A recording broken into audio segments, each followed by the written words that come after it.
Hey guys, welcome back. I'm the licensed pharmacist. Let's take a minute to talk about how cyber attacks or certain service outages may affect you and your local pharmacy.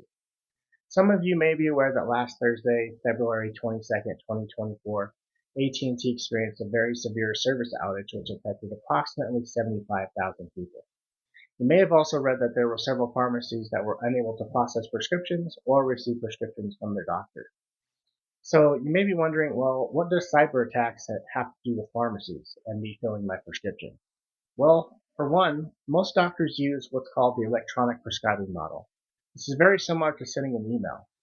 Instead of an email, it's an actual prescription. So if your doctor is able to send an email, then they're able to send a prescription. But if the service is down where they don't have internet or phone service, then they won't be able to send their prescriptions in for you. Secondly, it has to do with the electronic claims.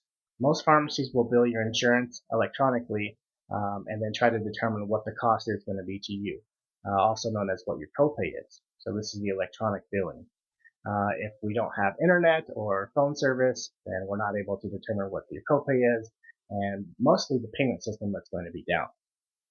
You may be also concerned about how certain pharmacies use what's called the cloud-based system for their software.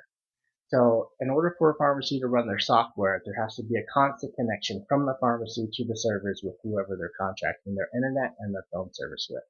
So if that connection is broken, then they're unable to process prescriptions at all.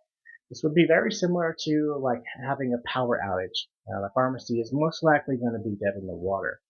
So what does this mean for you? What can you do as a patient in order to prevent this, or if this is actually happening in your area?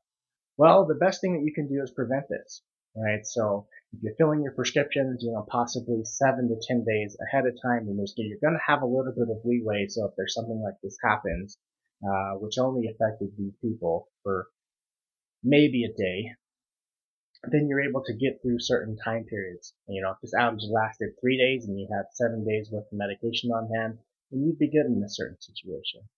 But of course, emergencies do happen. This is not always possible. Another option for you is to keep a reserved prescription on hand, just like the doctors used to do in the olden days where they would physically write the prescription out for you, and then they would hand it to you and you would take it to your local pharmacy, wherever that was. You can ask your doctor, hey, in case of an emergency, do you think you can write me a paper prescription so that way I can actually have it on hand and then I can go to my pharmacy of choice in case I really need it, in certain cases like blood pressure medication, your blood clot medication, or the insulin, certain type 2 diabetes medication, these things that most people cannot go without. Recently, there was an announcement from the director of the FBI that there were several systems within America that had been compromised and that cyber attacks may be on the rise. So this is something that did just happen, but may be happening more often in the future. So just utilize these few tips, and hopefully this keeps you safe.